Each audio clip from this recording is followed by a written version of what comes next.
하나님, 오늘도 저희들에게 주시는 말씀을 깨달을 수 있는 성령의 조명과 인도하심과 하나님의 은혜를 사모합니다.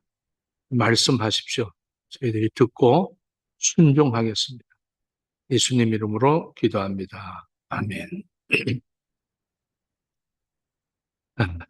유다가 이제 변화된 모습이 되어서 요셉에게 자기를 종으로 삼고 모두 돌려보내달라는 행복한 그러한 이 유다의 모습 속에 요셉의 마음이 22년 동안 쌓였던 큰 벽들이 무너지기 시작을 합니다. 이제 요셉이 자신의 정체를 밝히는 그런 장면이 오늘 이 45장의 말씀이죠. 이 야곱의 그 아들들 중에 이 모든 사건들이 되어지는 일들이 바로 언약의 백성들의 그 족보 아니겠습니까? 계보를 얘기하는 거고 이것이 야곱의 계보고 에서의 계보는 이제 에돔의 족속의 그 조상들이 되도록 에서의 족보는 그냥 세일 지방으로 가서 통통하고 풍요롭게 또 왕들이 만들어지고 독장들이 만들어지고 그러다가 결국에는 에돔 족속이 돼버리고 이스라엘을 괴롭히는 지금까지 계속 언약의 백성들을 괴롭히는 그 계보이죠. 그러나 야곱의 계보는 하나님이 언약한 아브라함에게 언약한 그 언약을 성취해 나가는 그 계보이기 때문에 한 사람씩의 이야기거리들이 굉장히 많이 있습니다. 그래서 이 요셉의 이야기가 굉장히 긴 이야기인데 하나님은 이 요셉을 통해서 하나님의 언약을 성취해 가심을 이렇게 그 하나님의 섭리를 가르쳐 주시는 그런 말씀입니다. 죄악을 은혜로 덮어주시는 위대한 용서를 요셉을 통해서 우리는 이 현장감을 느끼면서 이 말씀을 받게 됩니다. 오늘 1절부터 4절을 보겠습니다. 요셉이 시종하는 자들을 다 앞에서 내보냅니다. 그리고 요셉이 나는 요셉이다 이렇게 말하고 있습니다. 이 3절에 이렇게 얘기하죠. 나는 요셉이라. 나는 요셉이라. 참, 이 요셉이라는 말을 듣고 두려움과 은혜가 이렇게 만나는 이런 장면을 보게 됩니다. 유다의 간청을 듣던 요셉은 더 이상 감정을 억제하지를 못합니다. 그래서 모든 하인들을 다 물러가게 한 뒤에 아주 대성통곡을 합니다. 그리고 마침내 입을 열어요. 나는 요셉입니다. 내 아버지께서 아직 살아계십니까? 이렇게 물어봅니다. 이 형들의 반응이 어떻겠어요? 놀라서 대답을 하지 못했다는 거예요. 형들에게 이 순간은 기쁨이 아니라 공포 그 자체입니다. 자신들이 죽였던, 팔았던 이 동생이 당대 최고의 권력자가 되어서 눈앞에 서 있다는 이 사실입니다. 그들은 심판을 예상하고 얼어붙기 시작합니다. 그런 형들에게 요셉은 이렇게 4절에 이렇게 얘기를 하죠. 4절 말씀. 요셉이 형들에게 이르되 내게로 가까이 오소서. 내게로 가까이 오소서. 그럼 내게로 가까이 오소서. 그들이 가까이 가니 이르되 나는 당신들의 아우 요셉이니 당신들이 애굽의 판자라.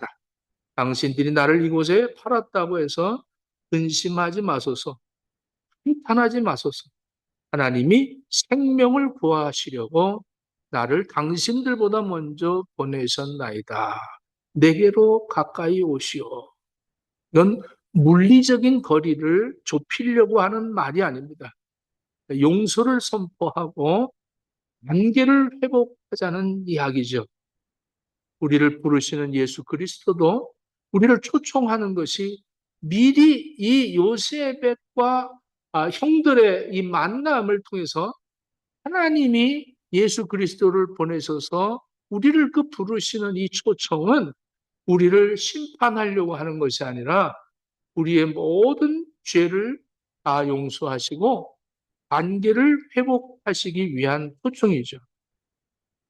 은혜의 자리로 부르시는 거죠. 마태복음 11장 28절에 수고하고 무거운 짐진 자들아 다 내게로 오라고 말씀합니다.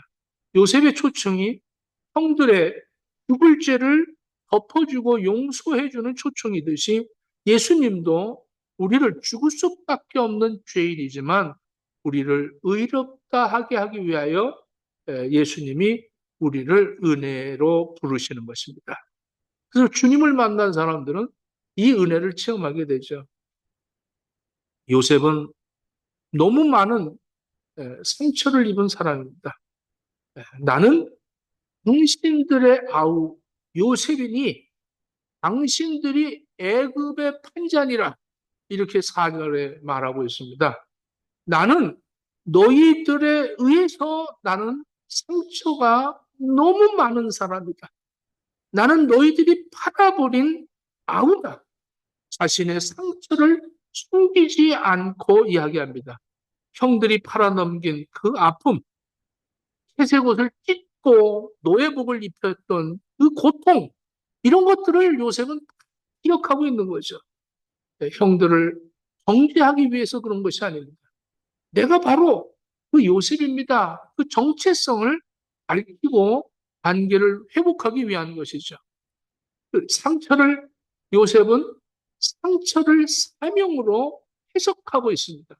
나를 이렇게 상처 입힌 것이 나에게 하나님이 주신 사명입니다. 이렇게 얘기하는 거예요. 사도 바울도 갈라디아서 6장 17절에 내 몸의 상처는 그 그리스도의 흔적이라고 사명이라고 바꿔 얘기하죠. 이 아픔, 상처, 이걸 사명으로 여기는 거예요. 우리는 누구나 크고 작은 상처들을 안고 살아갑니다. 어떤 사람에게는 정말 배신의 상처를 갖고 있죠. 어떤 사람은 또 질병의 상처를 갖고 있어요. 가난의 상처를 갖고 있어요. 실패를 본 거, 이별한 거, 하는 흉터들을 가지고 있어요. 이 상처를 아픔으로 해석하는 사람이 있고, 이 상처를 사명으로 해석하는 사람들이 있는 거예요. 이것을 아픔으로 해석하면 매몰되죠. 후회하고, 원망하고, 누군가를 미워하고, 누군가를 원수시하고, 그 원수를 갚음을 고대하면서 그 사람 안 되기를 바라고, 그 사람이 잘 될수록 내가 더 상처를 받고, 하나님 계신 거예요, 안 계신 거예요? 어떻게 나한테 저렇게 한 사람을 저렇게 잘 되게 하고 나는 이 모양이 이 꼴이 되게 합니까? 이러면서 원망, 불평이 생기겠죠. 하나님께 붙들려 있는 사람들은 그렇지 않습니다. 상처는 더 이상 부끄러운 흉터가 아니라 하나님이 주신 사랑의 징표라는 것을 표현하게 되는 거죠. 요셉은 지금 상처를 구원의 통로로 해석합니다. 요셉의 인생의 모든 상처가 딱 믿었던 형제들에게 버림받은 노예 아닙니까? 노예로 팔려간 거 아닙니까? 억울한 누명을 써서 감옥에 들어간 거 아닙니까? 정말로 인간적으로 보면 요셉은 평생을 원한과 복수심으로 불타 살아야 될 그런 사람입니다. 그렇지만 요셉은 총리가 된 후에 형들을 만날 때 이렇게 고백합니다. 창세기 50장 20절에 이렇게 얘기합니다. 당신들은 나를 해하려 하였으나 하나님은 그것을 선으로 바꾸사 오늘과 같이 많은 백성의 생명을 구원하게 하려 하셨나니 내가 이렇게 고통을 겪고 이렇게 돼서 내가 총리가 내가 이 자리에 선 것은 곧 하나님이 나를 통해서 생명을 구원하게 하려 하신 것이다. 자신의 상처를 개인적인 아픔으로 머물게 하지 않습니다. 그는 자신의 고난을 가족과 민족을 구원하기 위해서 하나님이 나를 먼저 보내셨습니다. 이 사명을 지금 고백하고 있는 것입니다. 상처가 사명으로 해석될 때 비로소 진정한 용서와 치유가 일어난다는 사실입니다.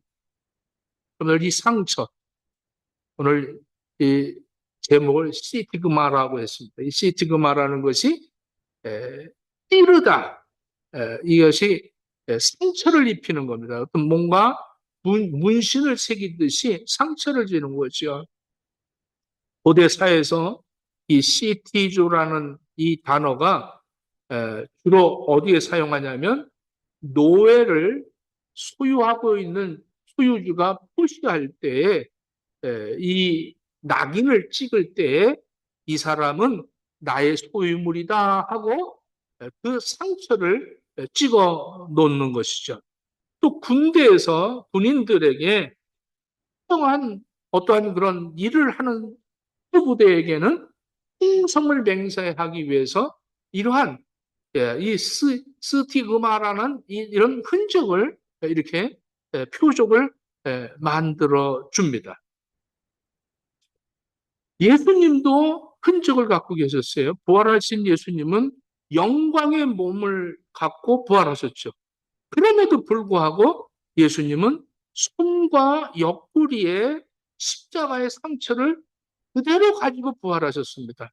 요한복음 20장 27절에 보면 도마에게 이르되 내 손가락을 이리 내밀어 내 손을 보고 내 손을 내밀어 내 옆구리에 넣어보라. 그리하여 믿음 없는 자가 되지 말고 믿는 자가 되라. 예수님께서 이 흔적을 지우지 않고 남겨두신 데는 이유가 있는 것입니다. 바로 정체성을 증명하기 위한 것이죠. 제자들에게 나타난 이분이 이 제자들이 어머 유령이다, 귀신이다, 영이다 이렇게 그것을 믿지 못할까 봐 십자가에 죽으셨던 바로 그 예수님이 내가 너희들의 구원자이다라는 표시하기 위해서 정체성을 증명하기 위해서 이렇게 십자가의 고난의 그 흔적을 갖고 계신 거죠. 또 이 흔적은 예수님이 사랑을 증표하는 알아. 너희들을 구원하기 위해서 내가 이렇게 십자가에 이렇게 죽었다를 내가 다 너의 죄값을 지불한 거야. 그러니 걱정하지 말고 이렇게 말씀하시는 겁니다. 이제 천국에서도 이 흔적은 사라지지 않습니다. 요한계시록 5장 6절에 보면 어린 양이 이제 거기서 이렇게 흔적을 보여주시는, 그러니까 이것은 영원한 훈장입니다. 흔적이 아니라. 또 중보의 근거를 얘기한 거죠. 예수님.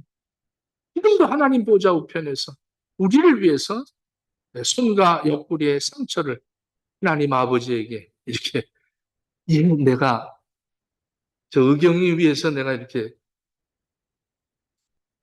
죽였습니다. 이러면서 그걸 근거로 보이는 거예요. 그러니까 아버지 하나님이 참 그렇지. 그래. 야 의경이 통과 이렇게 하면서 우리를 다 이렇게 그 중보의 근거를 하시는 것이요. 우리도 성도로서 이 스티그마, 내가 내 몸에 예수의 흔적을 지니고 살아가야 되는 겁니다. 사도 바울이 갈라디아서에서 6장 17절에 이렇게 얘기합니다. 이후로도 누구든지 나를 괴롭게 하지 말라. 내가 내 몸에 예수의 흔적, 이 스티그마이라고 이렇게 얘기합니다. 스티그마를 지니고 있다 이렇게 얘기합니다.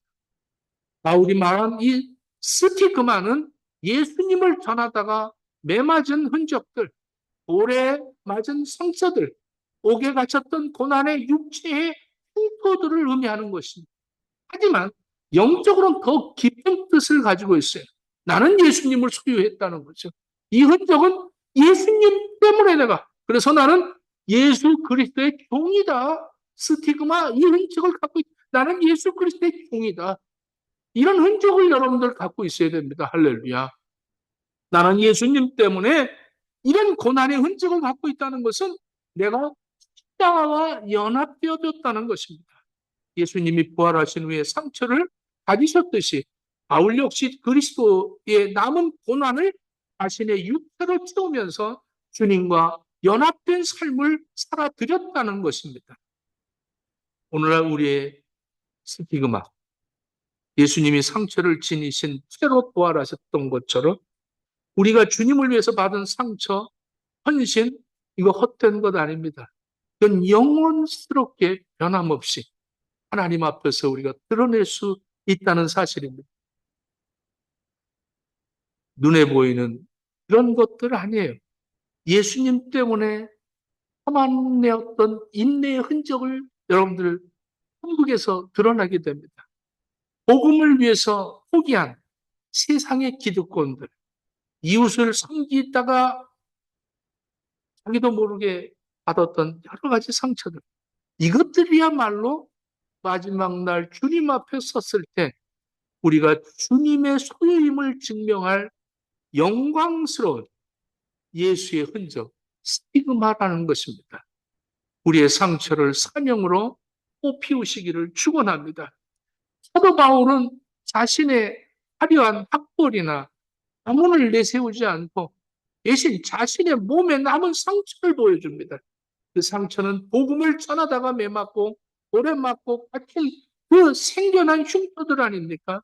오늘 요셉을 통해서 우리는 예수 그리스도를 보게 됩니다. 요셉이 형들에게 팔렸듯이 예수님은 가룟 유다에게 은 30냥에 팔렸습니다. 요셉이 형들에게 의해서 구덩이에 던져지고 죽이게 하려고 했던 그 사건처럼 예수님은 자기 백성들이 자기를 위해서 왔던 그 예수님을 십자가에 못 박으라고 고함을 질렀습니다.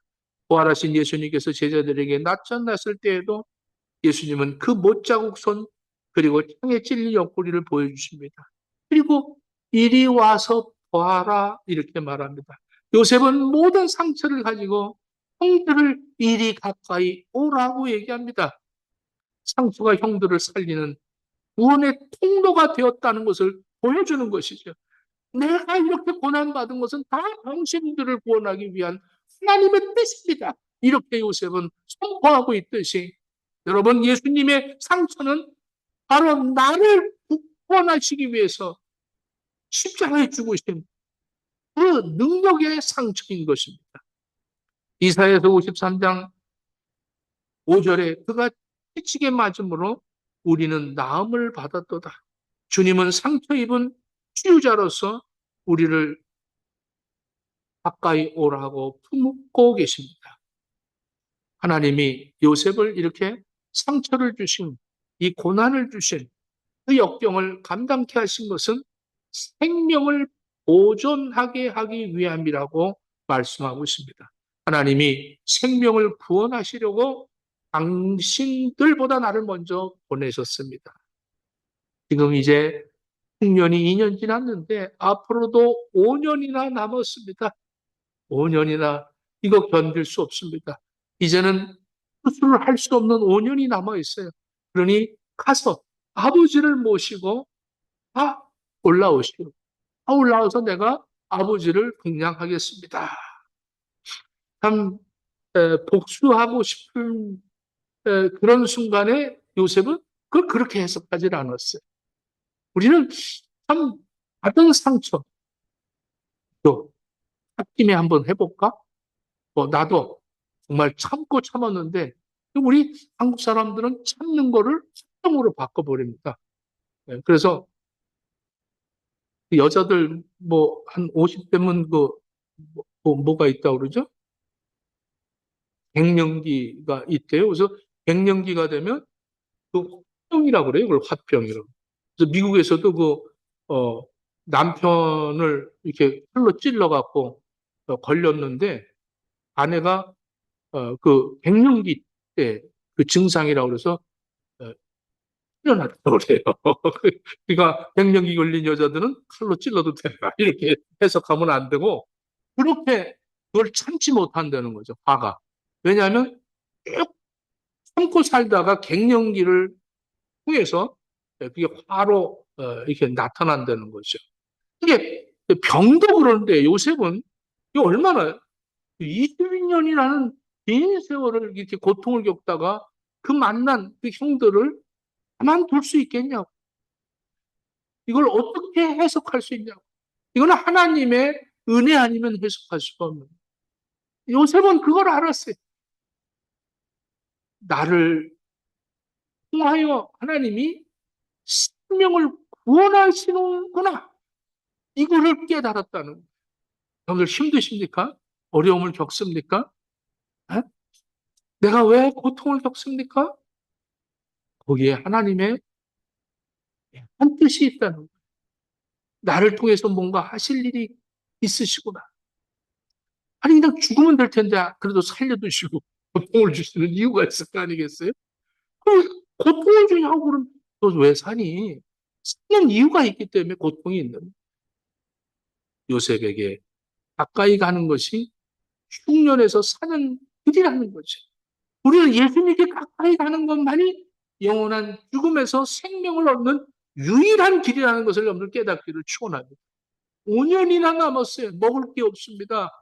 여러분 이 세상에는 너무나도 풍요롭다라고 생각하죠. 천만에 그렇지 않습니다. 영적인 양식이 이제는 비급한 상태예요. 너무나도 안타까운 상태입니다. 예수님이 없어요.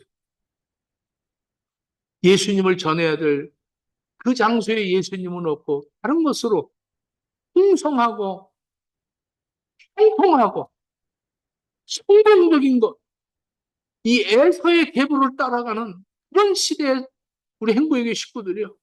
여러분들은 야곱의 계보를 따라갈 수 있기를 축원합니다. 예수님은 이렇게 말합니다. 요한복음 14장 6절에 내가 곧 길이요 진리요 생명이니 나로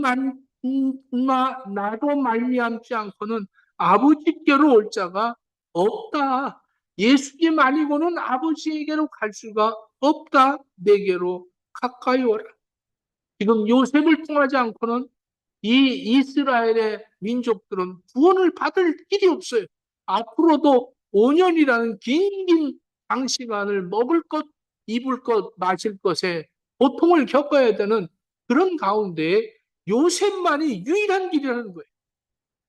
이것을 섭리의 눈으로 역사를 읽었다는 거예요.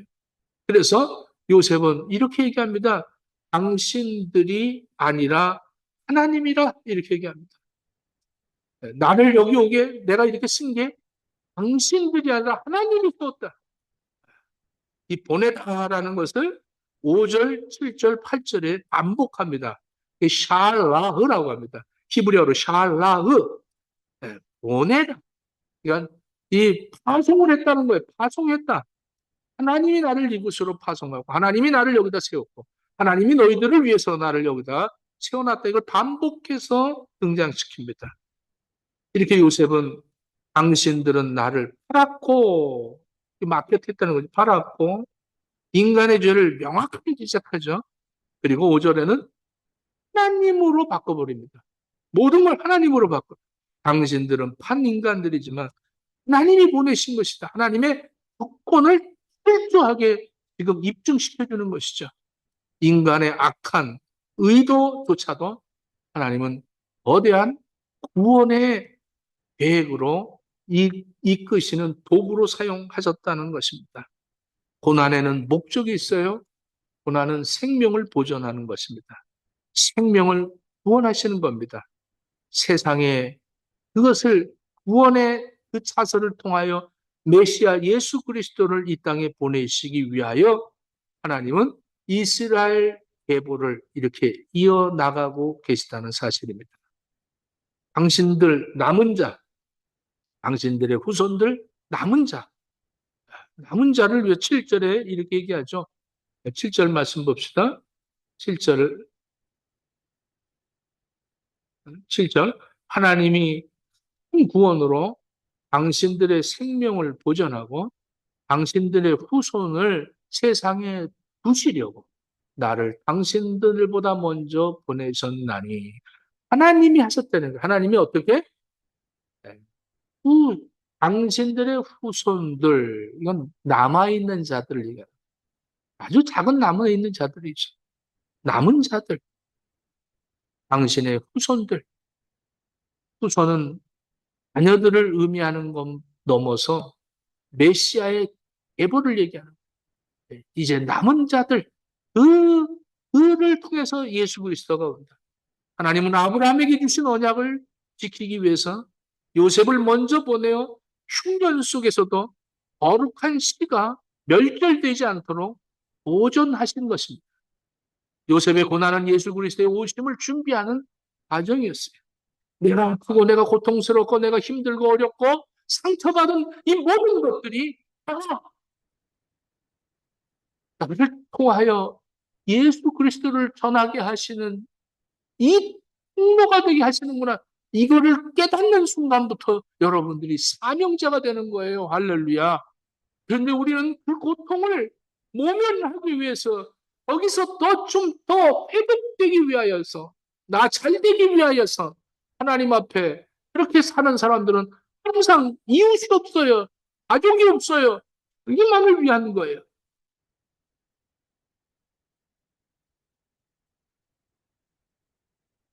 오늘 이 창세기 45장은 정말로 하나님이 귀하게 우리를 사용하실 때 하나님이 모든 문제를 개입하고 계시다는 것을 여러분들이 깨닫게 되기를 바랍니다. 욥은 재산이 많았습니다. 자녀도 많았죠. 그런데 어느 순간에 하나님 앞에 사탄이 와서 이렇게 얘기합니다. 하나님, 욥이 그냥 하나님 잘 믿는 것 같습니까? 아닙니다. 욥에게 하나님이 그렇게 많이 주셨기 때문에 그 까닭에 하나님을 믿는 거예요. 하나님은 욥이 무엇을 받았기 때문에 하나님을 숨긴 것이 아닌 것을 사탄에게 분명히 보여주기를 원하셨습니다.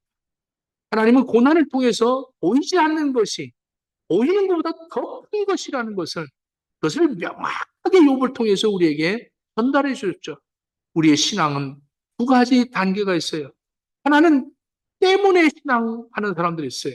근데 하나는 그럼에도 불구하고 하는 신앙이 있어요. 많은 사람들이 무언가 잘 풀리고 복을 받기 위해 그러기 때문에 하나님을 잘 믿으려고 합니다. 힘든 믿음은 조건이 사라진 그 자리에서 비로소 증명되어지는 겁니다.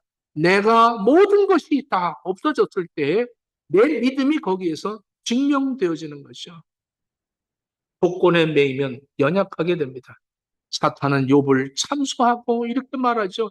욥이 어찌 까닭 없이 하나님을 경외하시긴 하리까 그의 소유물을 찢어서 그러면 틀림없이 그를 향하여 욕하지 않겠나이까. 이게 욥기서 1장 9절로 11절의 말씀입니다. 이 기복적인 신앙의 한계를 얘기하는 겁니다. 건강하기 때문에 자녀가 잘 되기 때문에 사업이 번성하기 때문에 믿는 이 신앙은 조건적인 거죠. 이 조건이 흔들릴 때 신앙도 함께 무너져 버리고 맙니다. 거래적인 신앙입니다. 하나님을 내 소원을 들어주시는 분, 그것으로만 여기는 거예요. 내 뜻이 이루어지지 않았을 때, 그때 또 실망하게 되는 거죠. 그런데 그럼에도 불구하고 이거는 언약의 뿌리를 갖고 있는 거예요. 하박국 선지자 보십시오. 유다가 멸망할 때 화목한 현실 앞에서 하박국 3장 17절 18절에 비록 무화과 나무가 무성하지 못하고 포도나무에 열매가 없고 외양간에 소가 없을지라도 나는 여호와로 말미암아 즐거워하며 나의 구원의 하나님으로 말미암아 기뻐하노라 이렇게 말합니다. 이거 언약의 확신을 갖고 있는 거예요. 이 하나님의 이 언약을 가지고 하박국 선지자는 이 기쁨의 열매 이걸 갖고 있었던 열매가 없는 이 하박국은 기쁨을 갖고 있는 거예요. 요셉처럼 노예로 팔려가고 감옥에 갇혀 그럼에도 불구하고 상황 속에서 항상 하나님이 보이는 이런 신앙을 갖기를 축원합니다. 요셉의 믿음의 눈으로 세상을 보십시오. 그런즉 나를 이리로 보낸 자는 당신들이 아니요 하나님이시다. 하나님은 모든 일에 나를 개입하셨다. 하나님은 나를 선한 목적으로 하나님은 나를 개입하셨다. 로마서 8장 28절에 이것을 바울이 이렇게 해석합니다. 하나님을 사랑하는 자, 곧 그 뜻대로 부르심을 입은 자에게는 모든 것이 합력하여 선을 이루느니라. 하나님의 생명을 구원하시려고 나를 당신들보다 먼저 보냈습니다. 하나님의 사랑을 느낄 수 있는 고백이 되기를 축원합니다. 입만 열면 감사하고 무슨 일만 생기면 하나님의 은혜라고 말하고 그 안에서 믿음으로 사는 사람들이 되기를 축원합니다. 하나님의 사랑을 느끼고 감사하고 내가 이렇게 없을지라도를 보이는 것을 의존하지 않고 보이지 않는 그 하나님의 그 사랑과 하나님의 그 은혜를 느끼면서 하나님이 하나님이 오늘도 나에게 이렇게 나에게 은혜를 주셨습니다. 이게 요셉의 마음. 왜 또 그랬고 또 요한도 그랬어요. 막달라 마리아도 그랬어요. 하나님의 사랑을 느낄 줄도 알고 그것을 고백할 줄도 알았어요. 나를 이리로 보내신 자는 당신들 아니야. 하나님이야. 이렇게 얘기합니다.